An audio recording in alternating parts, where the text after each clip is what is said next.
This video, guys, is going to be a little bit different, a little bit more chill and relatable and comfy, because I'm going to do exactly what you guys do and figure out what camera works best for you. I'm going to unbox everything, and you guys will finally know whether or not this right here is the best vlogging camera.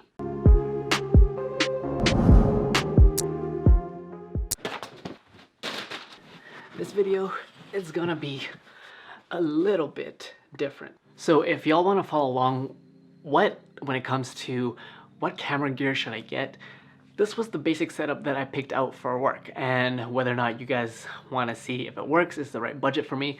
All this gear right here will cost you under $1,500 Canadian, and it's even cheaper if you are American. You're looking like $1,000. So first we're gonna go off with visuals, right? I decided to get the Sony ZV-1 right here, and its little brother I used before is the Sony RX100 Mark III. Does not shoot 4K, but everything else is very similar, and it is a point and shoot style camera. This is more of its older cousin, and the cool thing about the ZV-1 is that it has a flip out screen to the side, and you don't have that with the Sony point and shoots. And another reason why a lot of people like this as the best vlogging camera is that, hey, Sony listens to what you say, and there is a mic port, meaning you can have an external mic put on this cold shoe mount as you go.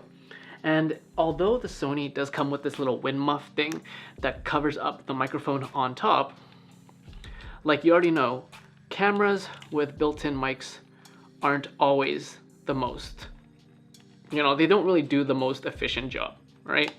Like, yes, you can get away with not using a mic, but if you want good quality, chances are you're gonna want audio, a better external audio.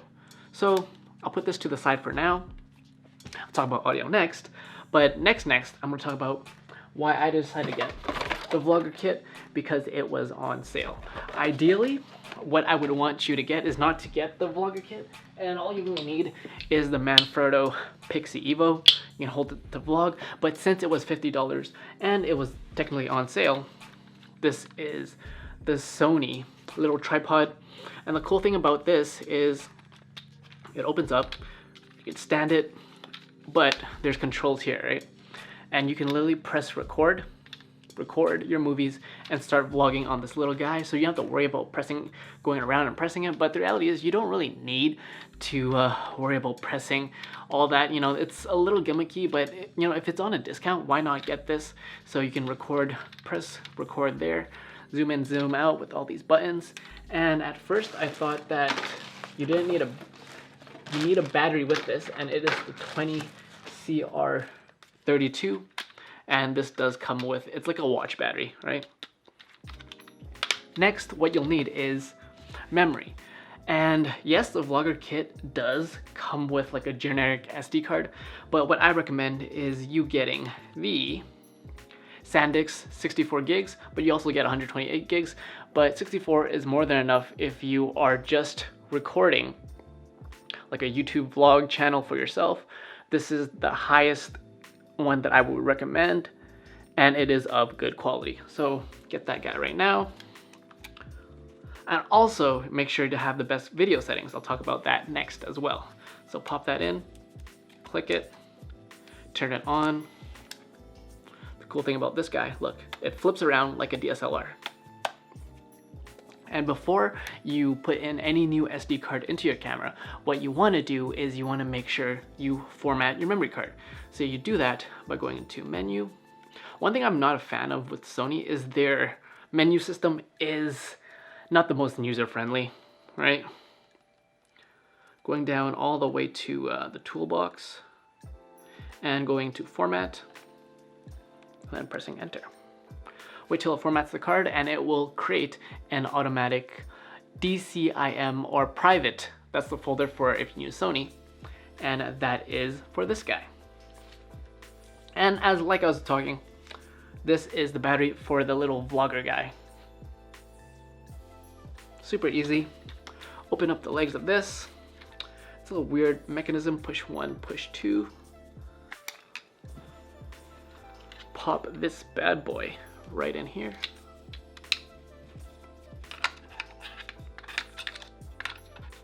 And you have to connect it via Bluetooth, but maybe that's for another video, right?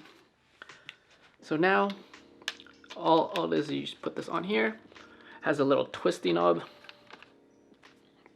And next is I'm going to be talking about accessories.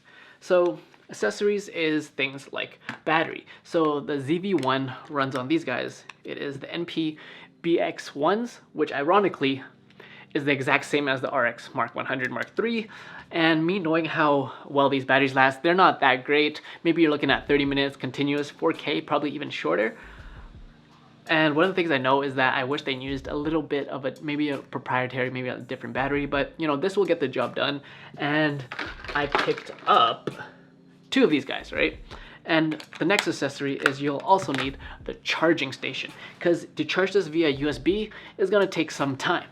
So what you do is you get yourself the charger. All right, goes straight into the outlet.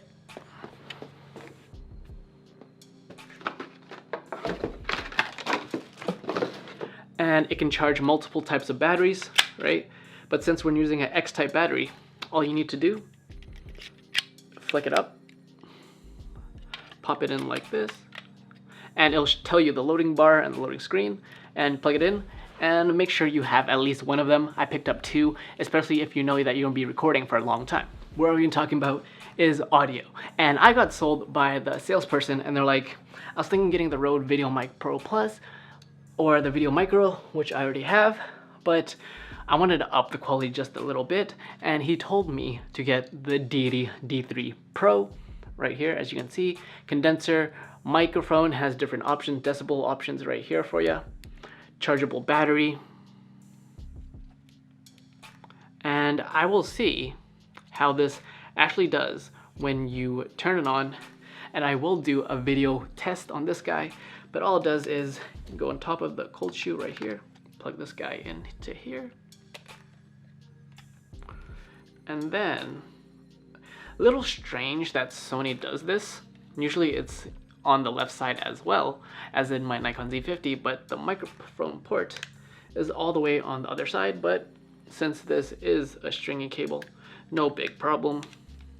There you go. Now guys, I am using the onboard mic, so you guys can see the difference from me using an onboard microphone as is if I were to use it just no microphone. And now I'm going to turn off and go back and plug in my Deity D3. Probably a good setting for me is at 6, and I'll be setting it at blah blah blah blah, and this is how it sounds. I can see it actually has eye detection, which is really cool for video, which is what the Z50 doesn't have. And right now I am shooting in 1080p 60 frames, so I'm gonna change that up, shoot up in 4K, and see how the quality is gonna be up next. And see, this is 4K. And the cool thing about the ZV is it features things like having a background blur button on the top corner. I can press it so it defocuses essentially, and I press it again to make sure it's all clear and to have a blurry background. So here, as you can see, look at the background. So it almost applies like a little filter, but I'm guessing what it does, it just applies a more shallower depth of field as you are in front. But the initial focus on this guy is pretty snappy. I have it, everything as default is probably on rapid and quick, very responsive. It's a little hunting there. But the autofocus on this is pretty damn good, and it's definitely going to be a challenger for my Z50. Right off the bat, that's what I noticed. Really quick, snappy autofocus, right? Light on compact.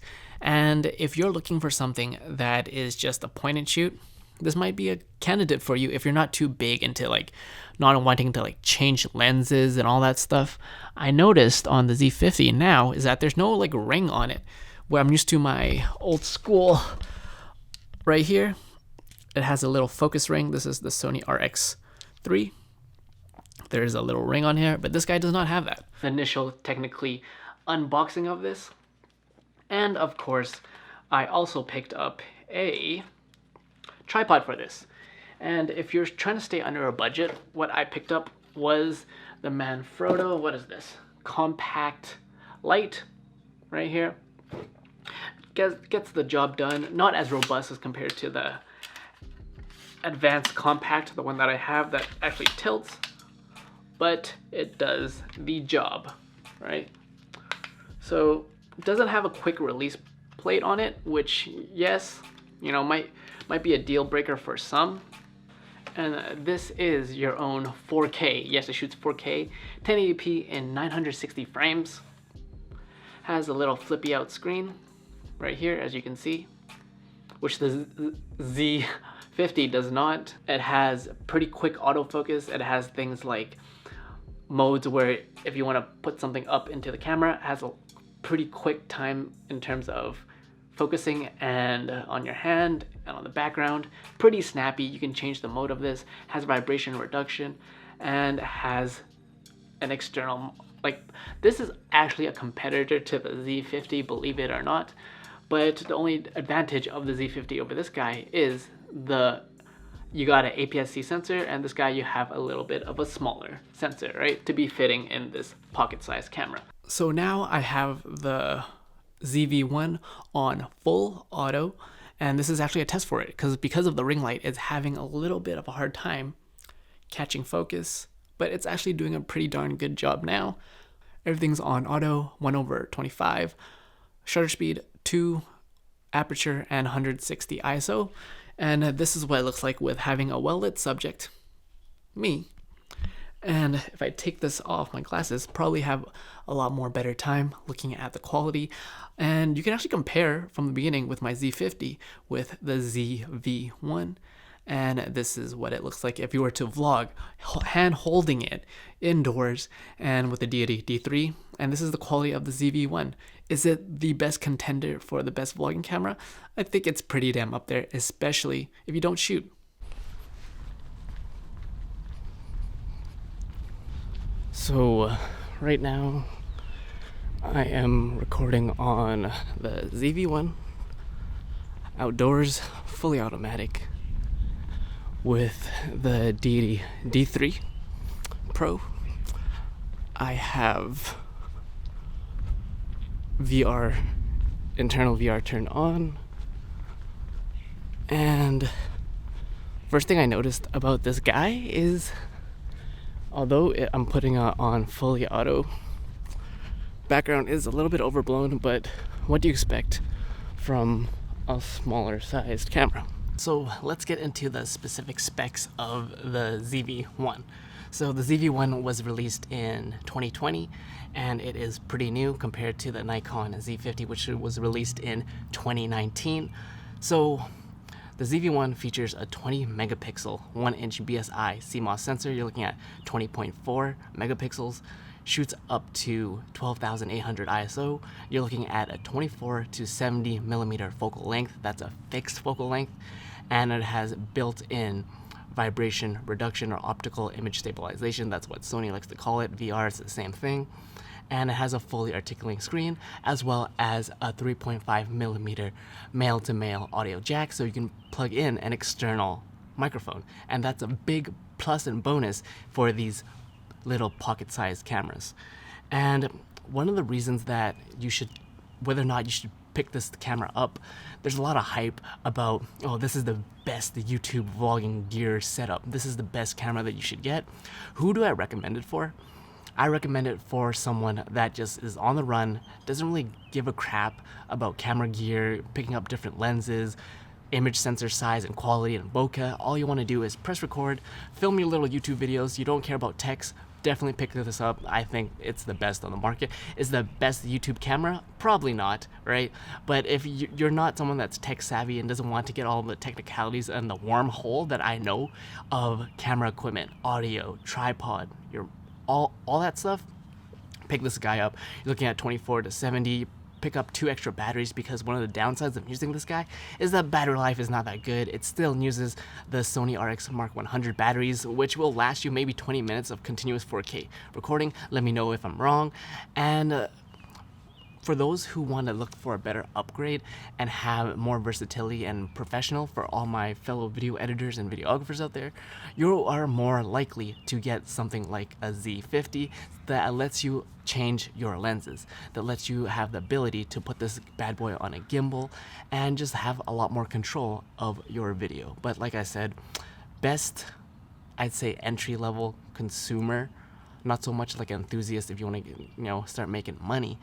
Definitely, it's good, solid like action cam, B cam for your travel videos. But yeah, man, I'm recording full on this ZV-1 right now, shooting at 4K, and everything is fully auto. And what I like about it is, yeah, it's little cute, compact, just chilling here. Exposure looks pretty good, right? Everything's on fully auto, and that's the thing about picking up this camera, is that it's meant for a vlogger, hence the little flippy screen, hence the audio monitoring, hence the red button that lets you know that you are recording, and you don't want to care too much about like manual record settings, having the shutter speed right. All you want to do is press record. This is your guy. And a bonus thing is that it shoots in up to 960 frames in slow motion. Although you're not going to get HD quality, it's a little cool add-on to have on this Sony ZV-1. And I think after the Sony RX Mark 100s, the 1, 2, 3, 4, 5, 6, 7s, I think they finally did it right on the 8th try with the ZV-1. So like I said, everything I already talked about and mentioned is in the description below, from the camera that I'm using to the tripod. Do I recommend it? It's a little gimmicky, but since it was on discount, you might as well pick it up, as well as the microphone, the tripod, the lighting that I will be using. And yeah, it's a solid beginner YouTuber camera, but I would not use this professionally, 100%. I would much rather have the Z50, but there is a little bit of, let's say, it's probably better in autofocus than the ZV-1. It has things like little picture, you can defocus the background, you can have like a clear background with just the click of a button. For those that aren't so, let's say, camera savvy, is that it changes your aperture, right? So now it's focusing more on me and less of the background.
So with that, guys, I'm a little burnt out, but gassed. But that was my little vlog using the Sony ZV-1. I want to make this not too techy, just make it for, the real ones out there who just, your average consumers that just want to look into this camera. Is it the best? Is it not? You guys let me know in the comments below. Give this video a thumbs up if you want to see more of these testing out in the wild, where it forces me to get out of the house, once in a minute. And my name's Peter. Everything, like I said, mentioned everything, all the equipment, the ZV-1, the kit, the batteries, the charger, the microphone, the lighting, everything I used in the description below. Check that out. Help me help you. As well as if you want to get more serious about using your camera, check out my crash course. Everything is in the comments below, guys. And my name's Peter, and you're watching a Broke Visionary Collective, where we all start with nothing. But you can always create something. Cheers, guys.